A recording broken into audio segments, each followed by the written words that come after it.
الحمد لله وكفى وسلام على عباده الذين اصطفى أما بعد فأعوذ بالله من الشيطان الرجيم بسم الله الرحمن الرحيم ولتكملوا العدة ولتكبروا الله على ما هداكم ولعلكم تشكرون صدق اللہ العظیم سورۃ البقرہ۔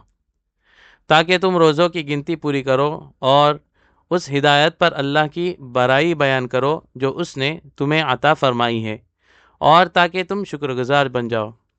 جب رمضان المبارک کا مہینہ اختتام کے قریب پہنچتا ہے اور عید کا چاند نظر آتا ہے تو دلوں میں خوشی کی ایک خاص کیفیت پیدا ہو جاتی ہے، لیکن قرآن کریم نے ہمیں بتایا ہے کہ عید کی خوشی کا اصل مقصد کیا ہے۔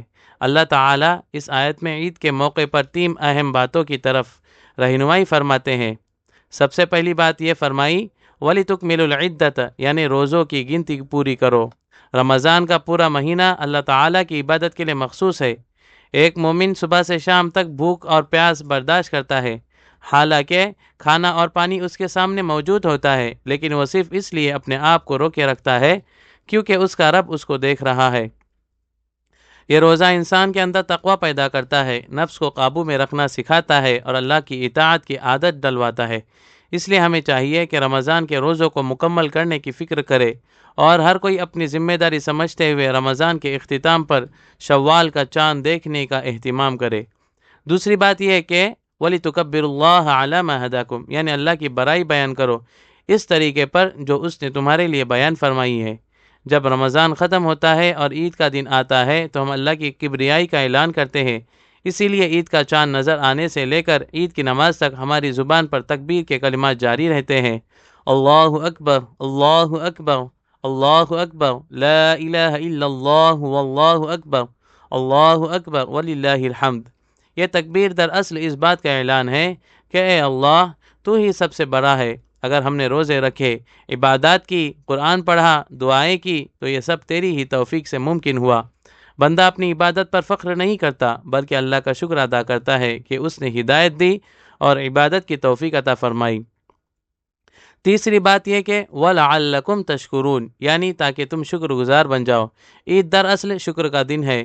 یہ دن اس بات کا اعلان ہے کہ اے اللہ ہم تیرا شکر ادا کرتے ہیں کہ تو نے ہمیں رمضان جیسا بابرکت مہینہ عطا فرمایا، عبادات کی توفیق دی اور ہمیں اپنی رحمتوں کے دروازوں تک پہنچایا۔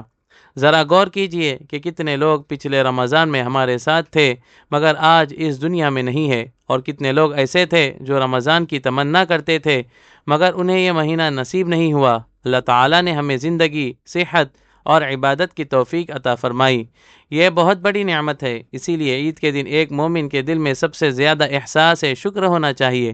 اسلاف فرماتے ہیں کہ اصل عید اسی کی ہے جس کی عبادت قبول ہو جائے۔ اگر کسی کا رمضان غفلت میں گزر گیا تو وہ عید کی حقیقی خوشی سے محروم رہ جاتا ہے، لیکن جس نے رمضان میں اپنے دل اور زندگی کو بدل لیا، توبہ کی اور عبادت کا راستہ اختیار کیا، یہی اس کی اصل کامیابی ہے۔ لہٰذا ہمیں چاہیے کہ عید کے دن اللہ تعالیٰ کا شکر ادا کرے اور یہ عزم کرے کہ جس طرح رمضان میں نماز، قرآن اور عبادات کا اہتمام کیا، اسی طرح رمضان کے بعد بھی اپنی زندگی کو اللہ کی اطاعت کے مطابق گزاریں گے۔